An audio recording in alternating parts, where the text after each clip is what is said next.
So welcome, Florence Egal, Jess Holliday, and Jane Battersby. I'm very happy to have you join us in this course on the role of the private sector in terms of policy and practice. And as my students have been working through the report from a few years ago on the role of the private sector in city region food systems, we know that a lot has evolved in the last 4 or 5 years. There have been some major processes which we are reviewing also as part of the course in the coming weeks. But I'm asking you here to reflect on what is it in your current work that builds on some of those issues around the characteristics and the trends that you see in the evolution of the world of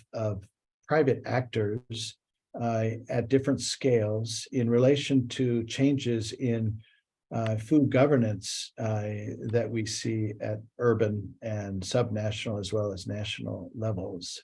So I want to welcome you again and invite you each to just introduce yourselves briefly as you begin to share your reflections. And I'm going to start with you, Jess, because of your role with Ruaf. Even if you weren't involved in the actual writing, you've been involved in the milieu that produced that writing. And so I want to start with you and go from there. So you have the floor.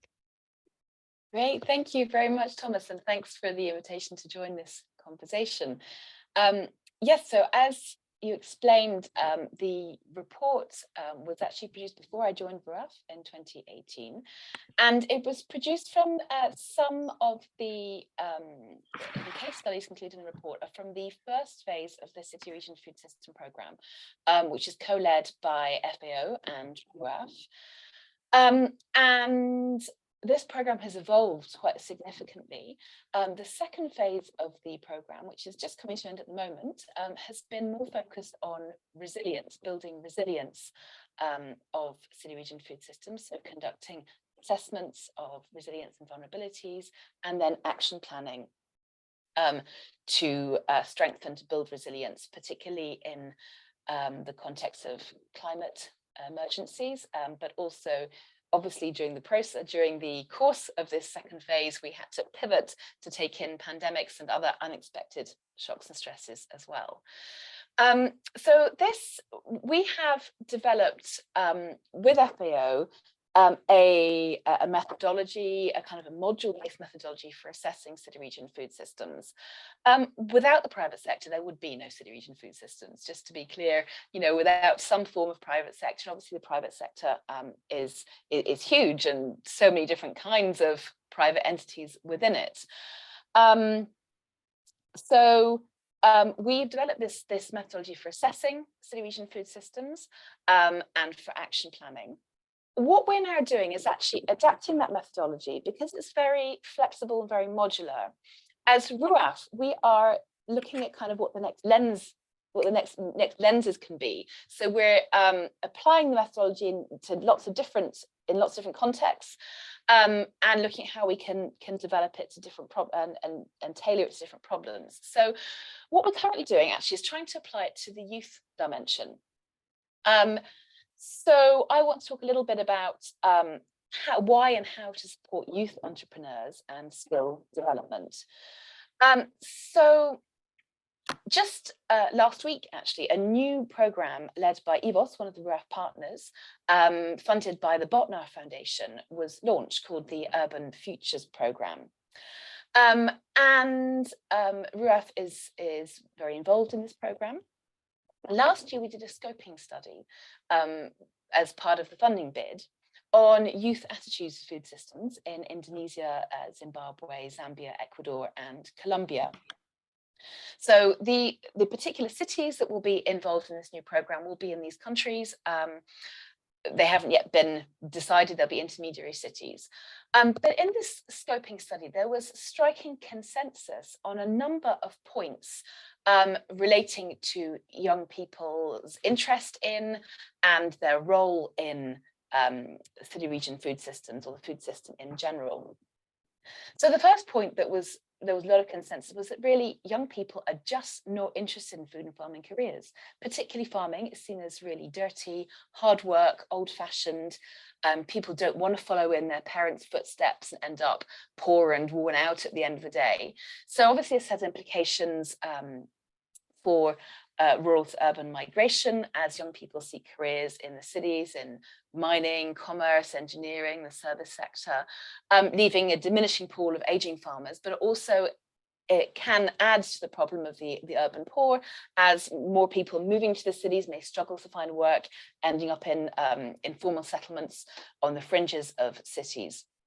But it also means that there are some big opportunities within food systems, within city region food systems, that are being overlooked and don't actually have access to a workforce, because people just don't know what the opportunities could be. They don't see it as a profitable sector for their futures.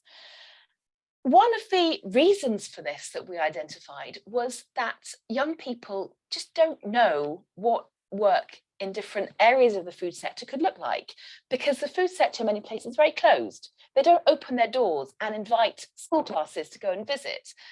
Young people aren't being exposed to the kinds of work they could do throughout value chains. They're not being said, hey, come and have a look at this processing plant, come and have a tour around this market, come and see how a distribution centre works. They're just not being welcomed through and field visits, work experience, that kind of thing. And I think it's important to hook people young and help them to see, and then to coach them towards how this may be part of their future. The city region food system assessment process, the methodology, the resilience lens that we've applied shows what some of the pressure points, the vulnerabilities can be within food supply chains and within value chains. So by applying that approach, we can actually identify the areas where more investment is needed and where there may be opportunities. So, for example, the places, in fact, smaller towns, rural areas where there's a lack of storage, so where there's a need for investment for new warehouses, or where there's a lack of processing capacity, where new processing facilities are needed with respect to a particular crop or commodity.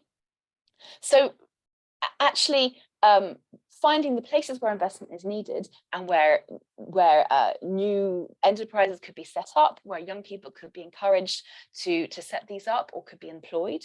And in fact, by investing in these areas, dealing with these vulnerabilities and pressure points, this can in turn actually make farmers' lives easier. For example, if they have more access to storage, it can reduce some of the problems, which are then making farming less attractive, if you see what I mean. Another thing we found was that often traditional and indigenous foods have really been abandoned. They've been pushed out on the production side by commodity crops for export.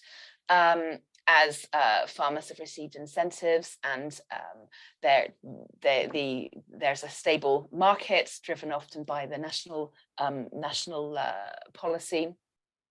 While ultra-processed foods from global supply chains, they're ubiquitous, they're cheap, and they're attractive. They're, a lot of sexy marketing. So, people in cities of all ages, particularly young people, find themselves the target and attracted by these foods. And where people do want healthier, traditional, more indigenous foods, they're often just not available, or they're not affordable. So in our study, we had young people saying, actually, we need to be applying getting some of these marketing tips and tricks from these multinational companies, developing healthy products that are kind of similar, look similar, are kind of marketed in a similar way, but also finding ways to make sure that our raw materials are available from within the local area. And then the last point, I think, is the need to listen to and be led by young people.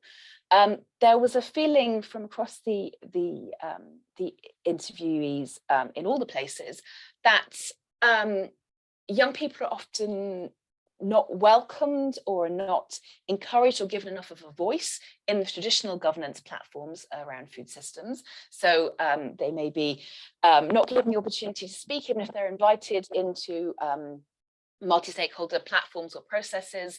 They're sort of very long-winded, with lots of important people speaking and holding forth, and not necessarily given the opportunity to say what they really think and feel.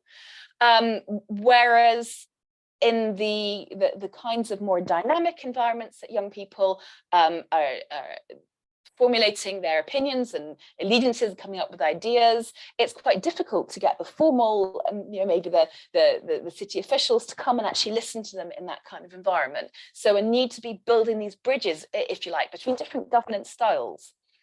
And also to be working on to enabling, to be supporting young people to come up with their own ideas and their own solutions, and then support them. So prototyping ideas of the kinds of products, the kind of processes, the kind of businesses, helping them to see where the opportunities are, providing mentoring, incubators, even competitions for new business ideas, being led by young people, and then building on the experience and expertise of people already working in the food sector to help them to flourish, but using the ways and means that young people want to work in, can work in, and their sort of modern skills and experience to build the private sector for the future in a way that supports that supports food systems that cross between rural and urban areas. Fantastic. I'll leave it there. That was very, very well-rounded, and there's so many ways in which the things you've been saying, especially around the bridge building between different cultures, styles, and age groups across generation. I mean, even 3 years ago, before the pandemic in China, when we, Florence, were at the first International Forum of Urban-Rural Linkages, it was quite astounding to see how then excited the rural elder population was about the new skills, marketing, that what you were saying about tips and tricks, youth entrepreneurs in urban areas that were reviving the livelihoods through traditional crafts, not just food, but crafts. Anyway, that I'm thinking is really fascinating to hear how some of those issues about the engagement of youth play in the African setting. I'm also thinking about what the role of urban governments and local authorities might be in relation to this, in terms of convening power or even urban policies and programs. We see that in cities of the global north happening. There are hundreds of thousands of New Yorkers living in subsidized housing projects called New York City Housing Authority, NYCHA housing. And the growth of youth food business entrepreneurship is really a program of city government with investment by the public sector. Anyway, let me turn to Jane. I think some of the things here that that Jess has said, it would be interesting to hear your reflections coming from an African city's perspective. So if you could let us know where you are and what you do as you start, it would be lovely for the students to hear. I know you were in the US for a little while before the pandemic, and you graced the new school with your presence in my class then, and it's lovely to see you again. Thanks, Thomas. Well, post-pandemic, I'm always open to an invitation. So I'm Jane Battersby. I'm a researcher based at the University of Cape Town. I'm an urban geographer by training, so I tend to see everything in the lens of the urban, and a lot of my work on food really focuses on what happens within the urban components of the food system, and thinking about how it connects to urban planning, urban policy, and also thinking about how those urban food systems components link to other elements of urban life. And so that's really my entry point. A lot of the work we've been doing over the last 15 years or so has focused on kind of starting from the consumer perspective and working our way out. So trying to understand the food system and how it's governed from the perspective of the urban poor. So that kind of shapes my engagement. It's always a little threatening following Jess because she's always so coherent and it all sounds incredibly well planned. So this is maybe a little scattergun. That's very kind of you. I'm not sure it really was, but Believe me, it was. So I think that the starting point for my intervention here is when we had quite a large funded project and the funder wanted to know what our impact would be on the private sector. And we almost had to bend over backwards to justify our position that the informal sector actors in the food system were actually private sector actors. And the notion of who the private sector was quite a limited framing that they had. And yet in our context, the food system that feeds the urban poor is predominantly the informal sector. And so we kind of got this gap. And so really, when I think about the private sector in the urban African context, I'm thinking very much about the informal sector and thinking very much about how that informal sector, both in retail, processing, production, is included or excluded by the state. And so there's been this kind of recent emergence of a lot of thinking about, well, how do we create these kind of multi-stakeholder governance platforms, food policy councils, etc. And I think these are really important innovations. And I think some of the work of Ruaf and Hivos has been building those platforms in very durable ways in places like Lusaka in Zambia. The challenge is, and Jess, you'll know this firsthand as well, is that there's often a trust deficit between state and these informal sector actors. And some of the work we've done has really looked back into the creation of the informal sector and looking back to things like the kind of 1937 Markets Act in Zambia that basically decreed what could be sold, by when, at what price, by whom, and set up these exclusion zones. So within, I think it was 2 miles of a market, nobody was allowed to sell food legally. So what we have is a kind of historical planning and policy background that's actually created that informality and created this kind of bifurcated food system, which means that when the state has a change of heart, like the state had a change of heart with urban agriculture in the 90s, as the state's having a bit of a change of heart now with the informal sector, it's very difficult to overcome some of those historical bylaws that are still being kind of dismantled, but also the kinds of logics of how these private sector actors engage with the state and the state engages with them makes it very difficult to think about kind of pulling them into the governance field. And so that's part of the question. So, who do we understand as the private sector? What kinds of relationships can we see that there can be between private sector and state? And what do we need to understand about the histories of how we've ended up in these spaces? Because I think if we don't really grapple with that kind of deeply embedded politics and ways of being, I think we're often going to struggle. I think the second aspect within our context is the rise of the kind of large-scale formal sector. Jess, you spoke about the kind of emergence of the ultra-processed foods as kind of an increasingly present element. Within our context, we're seeing a somewhat truncated, but an expansion of supermarkets into these areas. And there's very different sets of power held between those actors and the private sector actors I've been talking about before. And so the question then is, well, if we're trying to work with private sector actors, how do we start to build conversations that include both those sets? Because what we're seeing is consumers are using both of those sets, and it's part of an integrated food system, but the politics and dynamics of them are so very different. I think the other point on this is, although we as people who work in the food space identify these as food system actors, oftentimes food is not the way that these actors necessarily identify themselves. So when we work with the City of Cape Town, they have an informal trade policy that's all about livelihoods and employment and does not consider food. When the City of Cape Town is invited by the private sector to allow them to develop a new shopping mall with fast food joints and supermarkets as the anchor tenants, neither the supermarkets nor the city ever think about the food consequences of those decisions. The decisions are around employment, the decisions are around modernization, the decisions are around provision of bulk infrastructure. They're not about food. And so the question is, how do we start to think about these private sector actors who are shaping the food system, but are not necessarily doing it with a food-centric kind of approach? And so that for me is a fairly fundamental question.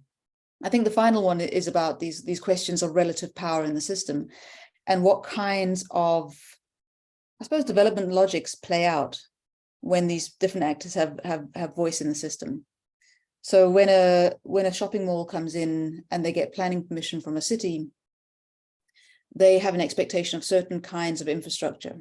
When a large farm is in operation, they have expectations of a certain kind of transport infrastructure that comes in. Are there questions around equity in infrastructure that drive the capacity of different private sector actors to fulfill their roles?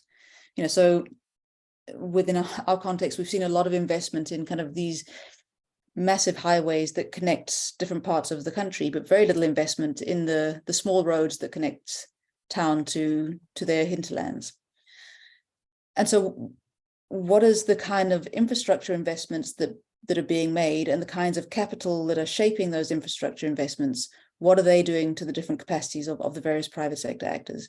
So I think from an urban geography perspective, from an African viewpoint, there's questions about informality, there's questions about power and legacy, there's questions about the relative power of different stakeholders, and then around city building and non-food policy decisions that then fundamentally shape the agency of these different actors. That's me.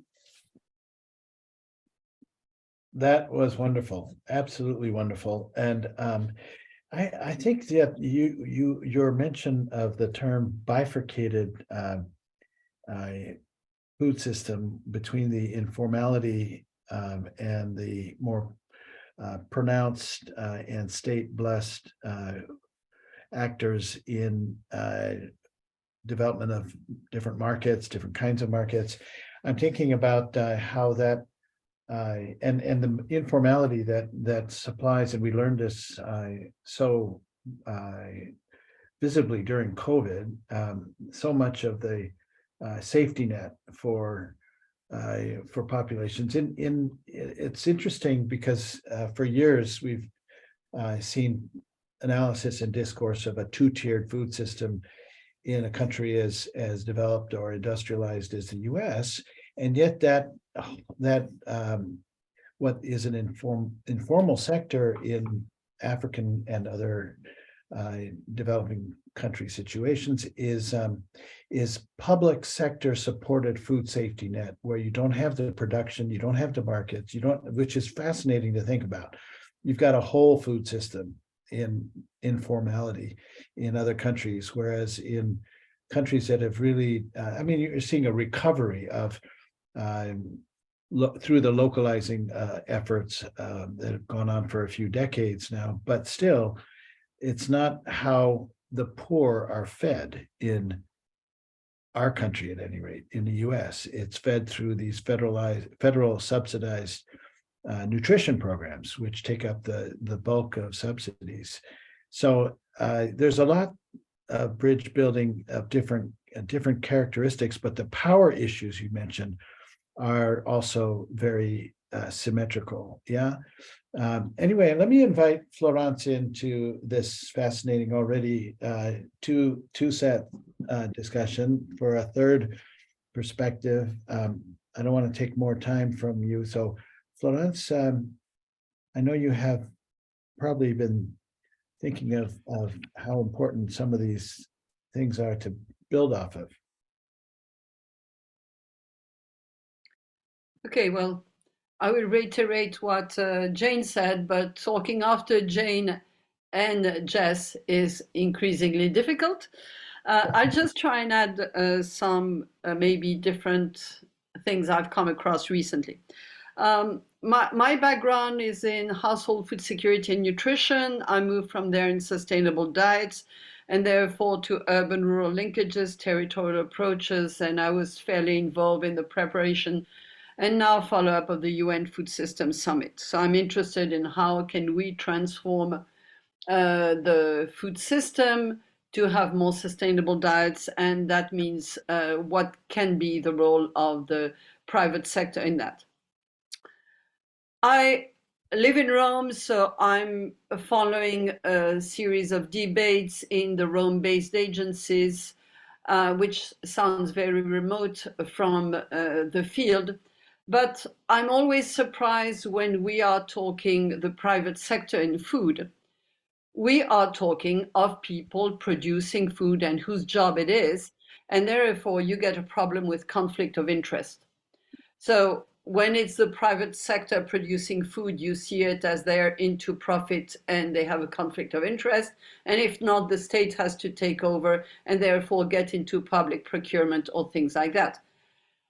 I've come recently across an interesting experience of a big corporation that is not into food production and that actually, but has company canteens for and serves millions of meals a year, and that have decided they wanted that model to be sustainable. So they are looking at how they can avoid waste, get more local, get more organic, et cetera, the whole jazz. It's interesting because they have enough economic power to start changing the food system in the area they're in, because they're a big customer, and they can therefore modify the food system, although we never think of inviting them when we're discussing modifying the food system. That's one issue. The other thing, I was very interested by what Jess was talking about the youth. And if you go across the food system, and one of the points I'm also trying to make is food system is not only small scale farmers, it's also landless laborers. It's also the people that are working in the meat food processing we heard about in the time of COVID. It's the people that ride their bikes to deliver pizzas to your place, etc. They're the ones who are washing the plates in the back of restaurants. A lot of youth are in that, and a lot of youth do not have decent working conditions. Of these youth, some of them are doing some really interesting thing, and they would be very good ambassadors to actually be supported and give visibility to the way they have been dealing with the challenges they were facing, what helped them, and how to move them forward. So I would think that it would be interesting to also look at these youth models. The last point I wanted to make is there is a lot of talk on a parallel thread. There's been a lot of work done, maybe less in English-speaking context, but there's been a lot of work on social and solidarity economy, which are business in their own right, but they're business that try to create jobs, that try and provide services, and that are not there only to give money back to their shareholders. So I think here again, there is now an interest of linking social and solidarity economy into the food system perspective. And this is something we would also need these people, because they are a key actor in transforming food system and are usually not even seen as key actor, nor do they perceive themselves as part of a food system work. So I think there's a lot of very interesting openings in the recent years that are very much worth exploiting. So I stay there for a while. Thank you, Florence. That very, very good. And I think the emphasis you just gave at the end to the bridge building in a different dimension between the social solidarity economies of practice, communities of practice, which are of course different in different locations, but linking to the entrepreneurial environments in those communities. It's just another another kind They're of bridge. often on food and agriculture related issues. Right, right. And again, I think lessons of COVID, the visibility given to the importance of building those bridges. Question from my perspective is how well those lessons and exposures to gaps and bridges that need to be built during COVID are actually coming into the urban food planning strategies and institutionalizing in other ways. I'm wondering if either Jess or Jane have, and Florence, all of you have from each other's presentations here, things that you'd like to add or call attention to. And then we'll wrap up shortly. I have a thought, if I might go. Is that okay? Yeah, sure. Yeah, there's actually bridges, some of what Jane said and Florence said, and it was brilliant to hear from you both, and I think to see how we're kind of all building on and bringing in different dimensions is quite fascinating. Jane mentioned the Markets Act in Zambia, the 1937 Markets Act, this historical piece of legislation that is very constraining. And Florence mentioned decent working conditions. So picking up on both of those things, I was reminded of Uganda, in fact, in particular Fort Portal. In Uganda, there's a Public Health Act from 1934, which actually prohibits street food vending. And in Fort Portal, there was a project a few years ago, Sustainable Diets for All, which was led by EBOS and IIED. And as part of that program, they were working with the Kabarole district, a district within which Fort Portal is located. In fact, to find ways of supporting the informal food vendors, who are often young women who are coming into the city and setting up hot food stalls, to help them to, in fact, they did a survey about a lot of the food they're producing is actually very nutritious, and it's a very important part for the urban poor, important part of their diets. But to find ways to support these largely young women to provide food that's safe, but also safe working conditions for them. Being young women, they were quite vulnerable. They were often operating at night, but they were constrained by this national legislation, which actually they shouldn't be there. So in fact, they use local planning bylaws. And one of the key things they did actually was through the planning system.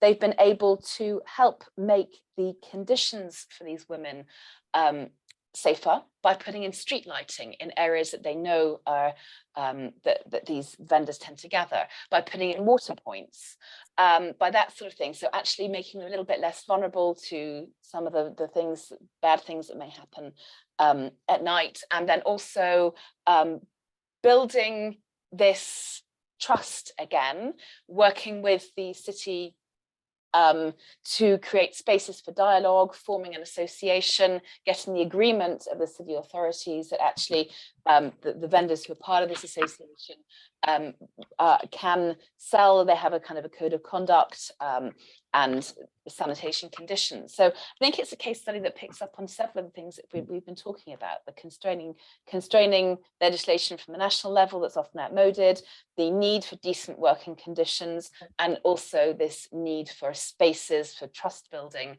between formal, informal authorities and everyday people who are just making their lives through what happens to be the food system. Yeah. Very good. Jane, anything you want to, and Florence, add to? Yeah, I would love to just amplify what Jess is saying. And I think, you know, within that story, there's this element that, you know, the state hasn't always understood the value and importance of these systems and how they operate. And so by developing that connection and that set of understanding and trust, it then identifies how the food system interacts with all these other systems. So the provision of lighting, the provision of water, etc. So I think that's a really lovely case, and also demonstrating there are these kind of points of leverage if you work in these multiple levels of governance, which I think is another key point. I mean, I was just reflecting a little bit on what Florence was saying about, the gig economy workers as being part of the food system and all of those different actors. And I think there's a point that needs to be made around recognition and how those kinds of workers gain recognition in the system. So we've been doing some work just trying to get a kind of a global thumbsuck figure of how many people are employed in the food system. And it's more or less impossible because the ILO data sets don't help with the disaggregation of that at all. Unless you're in agriculture, which isn't always food, you're not identified as a food system worker, right? And so it makes it very difficult for the state to recognize just how many actors there are in the food system if the global stats don't help you. And so I think there's questions about what needs to be done at that hyper-local level, like what Jess was just saying, but also what kinds of data governance systems we need to have that's going to enable the state to identify these actors and validate their role in the food system. Done. Absolutely. Very good. Now, this is really interesting because ILO, CARE, and IFAD are co-chairing a coalition on decent work for more equitable food systems. So I'll be very happy to bring that up in the discussions, Jane. I was very happy to see Jess bringing up citizens' participation, because this is really very, very important, although it looks a bit far from private sector, but no, the whole governance issue is, of course, really important. But the one point I would like to make is if you're looking for sustainable solutions, they're bound to be illegal, because laws and regulations have been developed during decades, usually in an uncoordinated way by different sectors that were following different logics. So whenever you do something a bit novel, you are bound to go against one or the other, these laws and regulations. So the issue is to start questioning those laws and regulations. So we should know at the local level, are these relevant? How should they be informed or adapted? For example, I think we have a law in France that women can't wear trousers. I don't think it's ever been, nobody has taken this out, but it's not really very important these days. One of the things that really struck me by working with lawyers is we're talking of the right to food, and everybody agrees there is a right to food, but you do not have the instruments to make it operational at local level. So not only should we question and start looking how are these existing laws and regulations compatible with the right to food, but how can we get lawyers on board to help people that are having a hard time moving forward into a more efficient and equitable food system. Excellent, excellent. We could go on for a long time, and we're just in a way opening the door here, several doors. I'm thinking of what Jane called the trust deficit, and then I came back up with Jess around how, in fact, building trust in these bridge building exercises is so contingent on local histories, local context and reality. The assessment and toolkit for CRFS, I don't know it well enough to know if some of the issues we're talking about here are adequately included in terms of the extraordinary importance of the listening, the engagement with lead actors who are willing to go out, take risks, help change minds, whether those best ambassadors are youth or are retired civil servants or are visionary lawyers. There are many possibilities, or excited entrepreneurs about new ways of doing business, but you don't know that until you are really on the ground in places, right? So this is really important for the work that I think all of us do with the international community of agencies that are now realizing that informality is so important in food system transformation. And there are now legal agreements between UN Habitat, FAO, GAIN, World Union of Wholesale Markets, and new discourse at the international level between associations of market actors. I just mentioned World Union of Wholesale Markets, but there's a new post-Food Summit coalition of World Farmers Market organizations. And there are others who are interested in building bridges between subsectors of market actors. So there's so many directions here that need support. And I don't want to keep you much longer. I think this has been a fantastic discussion. I invite you to, if you're interested, continue informally we can together. I want to share with you some products of bringing market actors together. One of the interesting outcomes from last year's engagement with WOOM and World Farmers Markets Coalition and HealthBridge Canada, which does a lot of work in Asia and Africa to map market systems, to make the importance of informality in those informal food markets more aware at the state level, right?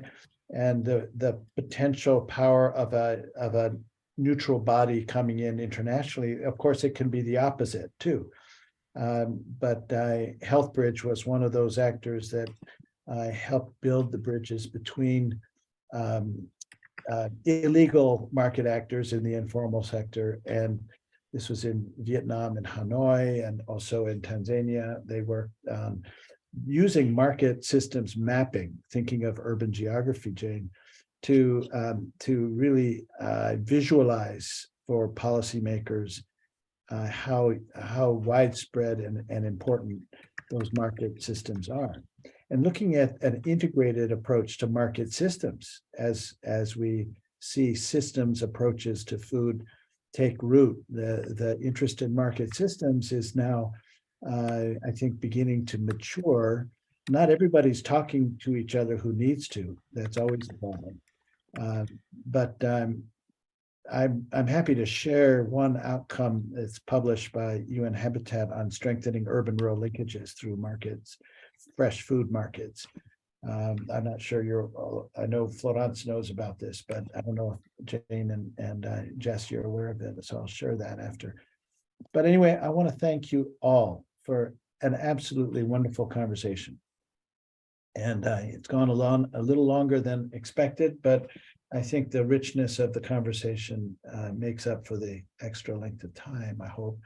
And I hope, Jane, your son gets another cricket match, and Jess, that it's less muddy in the future when spring finally arrives. And this is the UK. I wouldn't count on it. Right. Anyway, thank you all. I'm going to close the recorded session here, and hopefully we'll see each other virtually and in person in the near future. Great.